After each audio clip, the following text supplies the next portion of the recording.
Let's check in with the doc and look at things with a wider lens. Pastor Richards on OMG. Doc, good morning. How are you? Just getting ready for the weekend. I listened a little bit this morning. I normally like to listen as much as I can, but I had bunches of phone calls. Seems like you had an interesting time with sounds like a recording there. And I knew that's good. I played it. While I was playing it, actually, at one point, I said, this is Dr. Rich is going to jump all over this because education, once it's anything education, that's right up his thing there. I think we're focusing on the wrong thing when it comes to education, frankly speaking, but that's not... I really think, and I don't know why all of these things have to be politicized and politically armed. And sometimes it is not said, but you get the sense that people are trying to score points,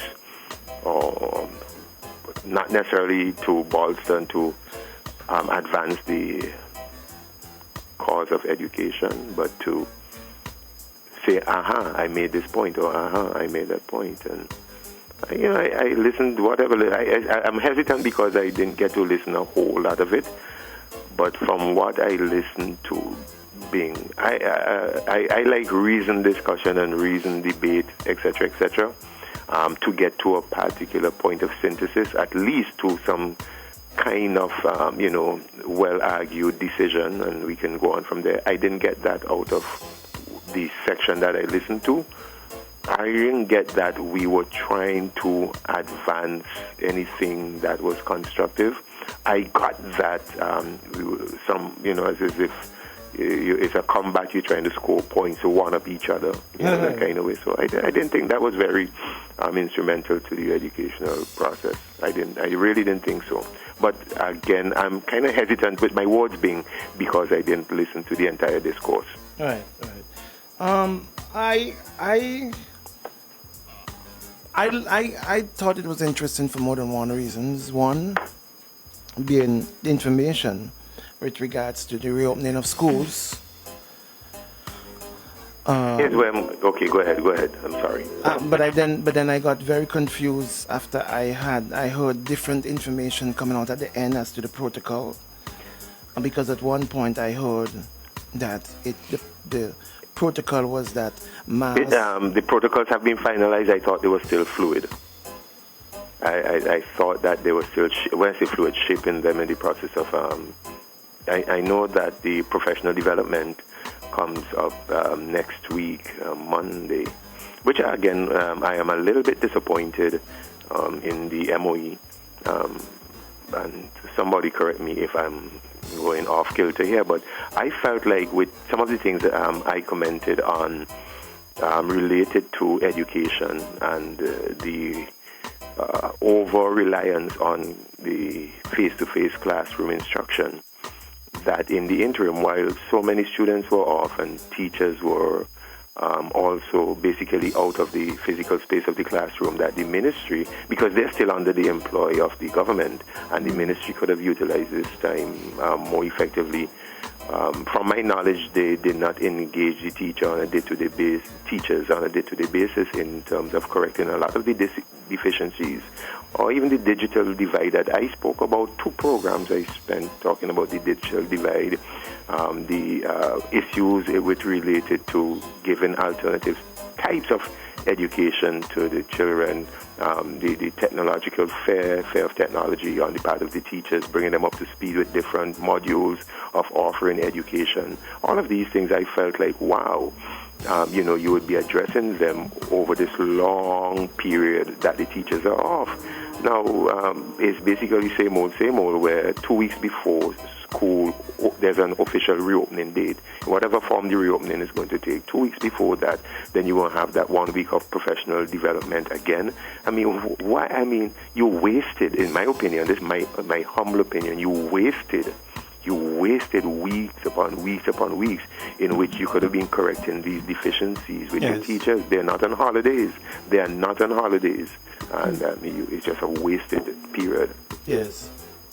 So you're saying that this should have been dealt with a long time ago? Many things could have been dealt with. I think we have a template of how things go, and basically for the template over the years has been professional development 2 weeks before school reopens. I've just got a message from a teacher saying, please let Pastor know the ministry has been doing training for teachers over the last 3 weeks. Hey, listen, let's forget that thing.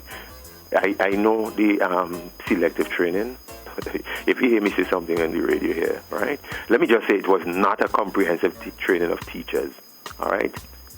If you doubt that, you doubt. Well, Is it in ICT? Well,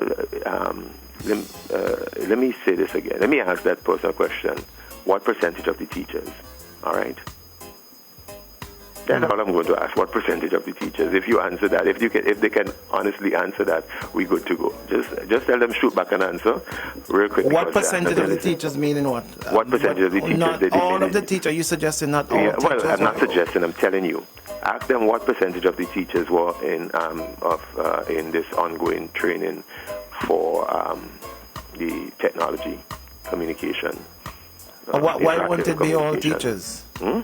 Why won't all teachers be exposed to this? I don't know if it's personnel or resources or what. I don't know. But I'm just telling you this is what is.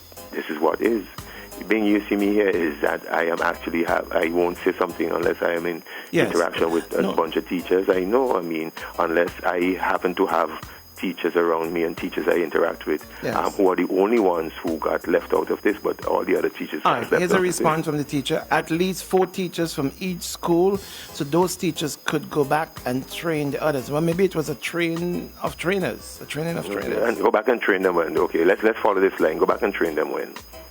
Have they gone back and trained them? When are they going to go back and train them? When was the training held? Did the person say? It was ongoing, actually. Oh, it's ongoing. It was, Okay. Ministry of I'm aware of it. I'm aware of it. Over the last 3 weeks in ICT, at least 4 teachers from each school. So those teachers could go back and train the others. That's the message. Well, Pastor has a point. Yeah, I'm just, shouldn't this have done before? Okay, so they're going to go back when? And how, if they got trained for 3 weeks, right?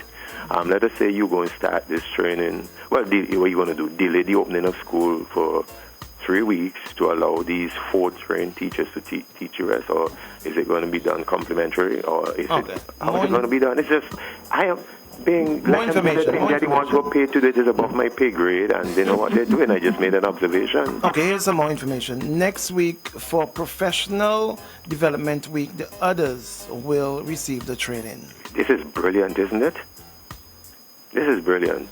I have attended Professional Development Week. I have actually done, facilitated and gone in to speak at Professional Development Week. I know that.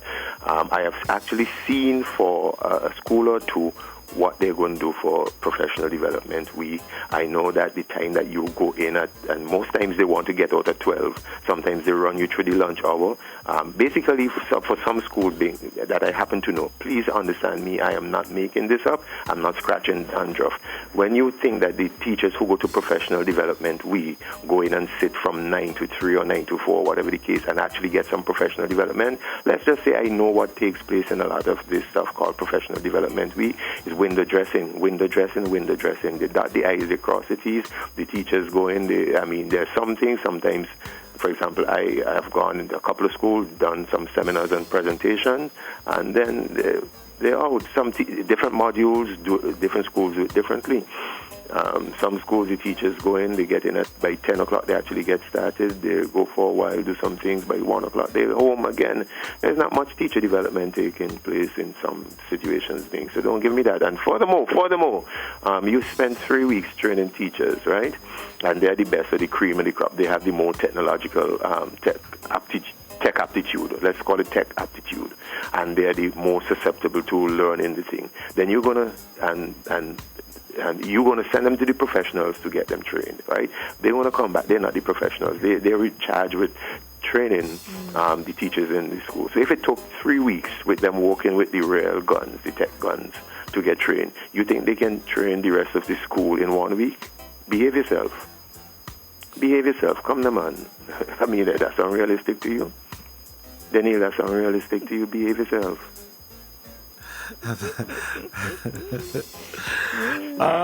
Pastor, we got limited time. Let me ask you this question before you roll out. I know that you have sent me an invitation for church at KBC and your church on a Saturday. It kind of like Saturday. What do you mean?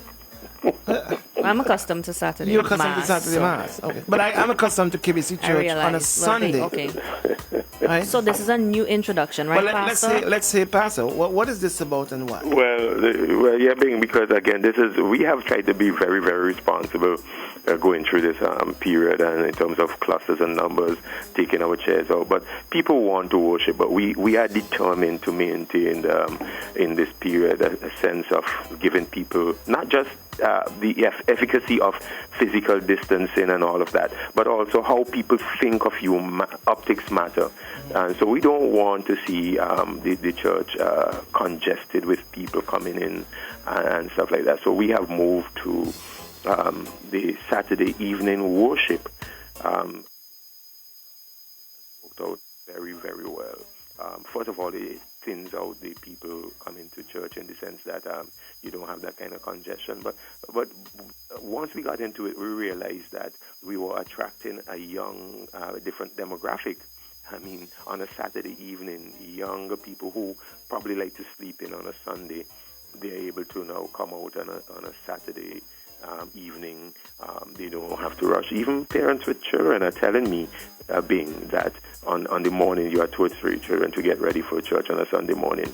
If they come on a Saturday, they can have all they to do there do while the children are trying to take their time, get dressed, and they come out on a Saturday evening. Transport reasons, people are able to get transport much easily on a Saturday than a Sunday. For many, many reasons being, it turned out to be a really good move. People invite their workmates, their friends, and say, hey, let's go on a Saturday evening. What are you doing this Saturday evening? Oh, let's go down to KBC. They have church on Saturday evening now.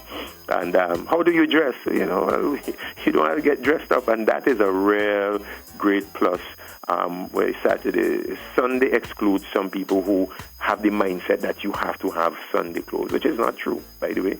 You have to have Sunday clothes to come to church. No, but Saturday evening, no. Whether you put some shorts, some jeans, a T-shirt, whatever, it's about the heart and not the garment. And people are liking the casual, more atmosphere it's real genuine worship, and it's not about the dressing up and all that kind of stuff. So we really like, and I want to encourage people to come this Saturday just to see what it's like this Saturday at 6 o'clock. Being actually, we are doing a series. I am surprised you missed it, but we are doing a series. No, you didn't miss it. You got the announcements. Yes, we are doing a series. What's wrong with the church? What's wrong with the church?